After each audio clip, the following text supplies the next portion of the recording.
শিখিয়েছেন। এখন তো শেখানোর লোক নেই, আমরা তো সবচেয়ে বড় হয়ে গেলাম। কষ্ট হচ্ছে দাদা, সুযোগে দিলেন না। সন্তান হিসেবে একটু সুযোগ তো দেবেন, একটু সেবা করবো, ওনার সব কথা শুনবো, ওনাকে চিকিৎসা করার সুযোগটা তো দেবেন। দিলেন না, দিলেন না, দিলেন না। যখন বৌদি অসুস্থ হয়েছিল, আমি সেই সমস্যাটা দেখেছিলাম।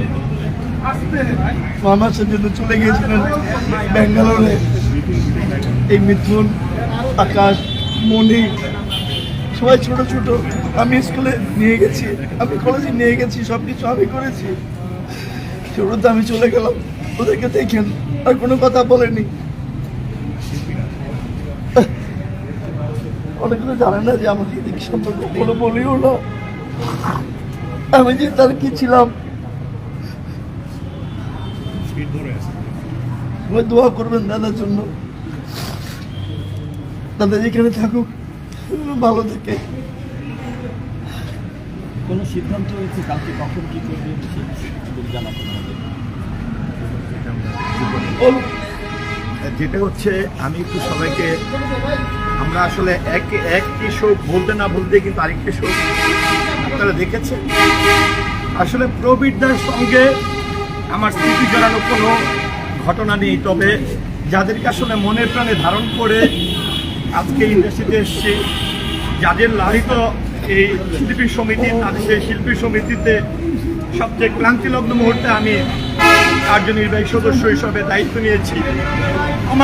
আমার খারাপ লাগতো না আজকে যদি আমি আজকে সন্ধ্যায় এসে 5টায় এসে হসপিটালে এসেছি এবং শিল্পী সমিতির পক্ষ থেকে আমি মিথুনদার সঙ্গে, ওনার ছেলের সঙ্গে কথা বলেছি যে আমরা দাদার জন্য কি করব।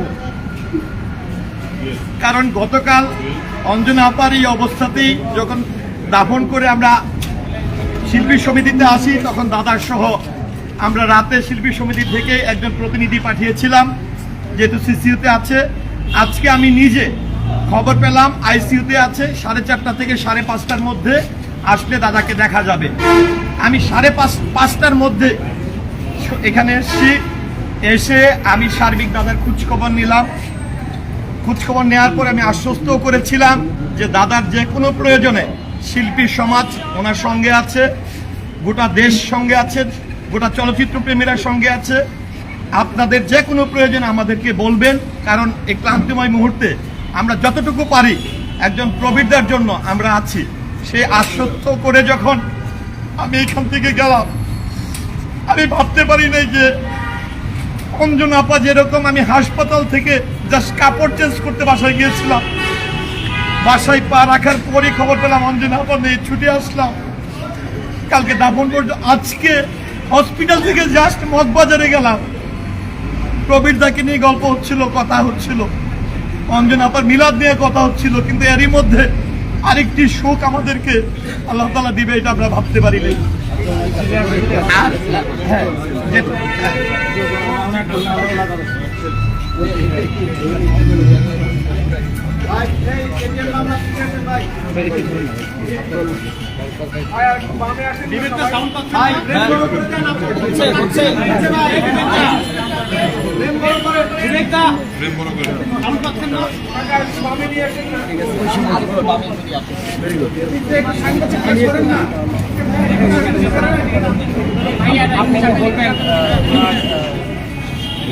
জানাজা এবং দাফন।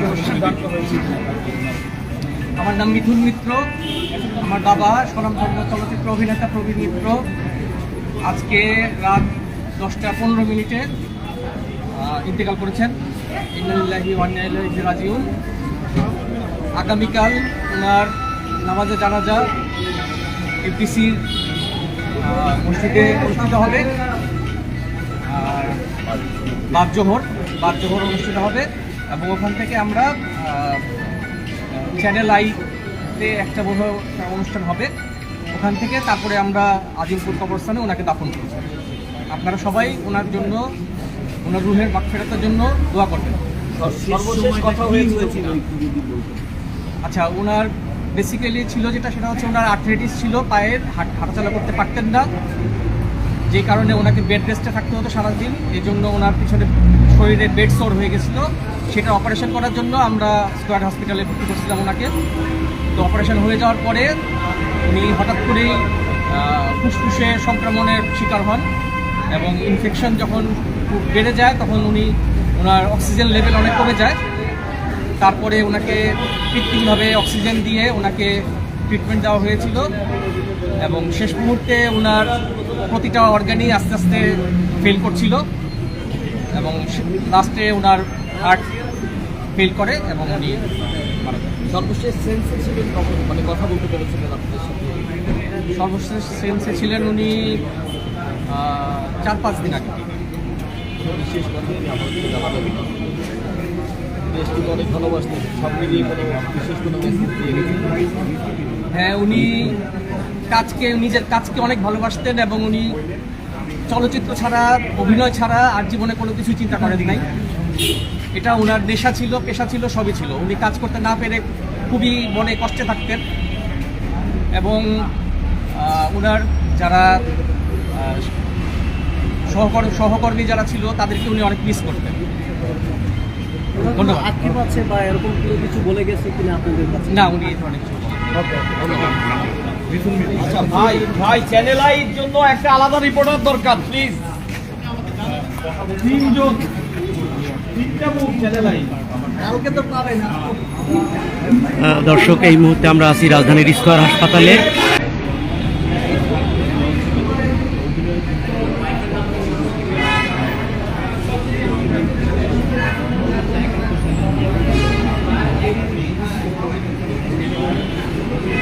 পরিবার থেকে দেওয়া হয়েছে, আমি তো লাইভে আসছি রে ভাই, তার পরিবার থেকে নিশ্চিত করছি, স্ট্যাটাসটা তুই দেখ।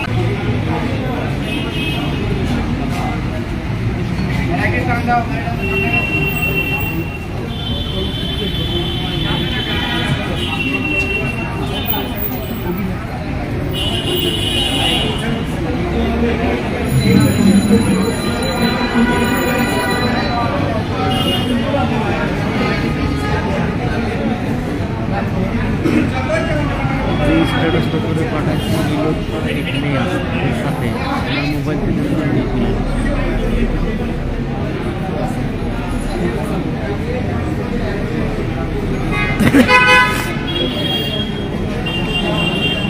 দর্শক, চলচ্চিত্র অঙ্গনে আবারও শোকের ছায়া। অভিনেত্রী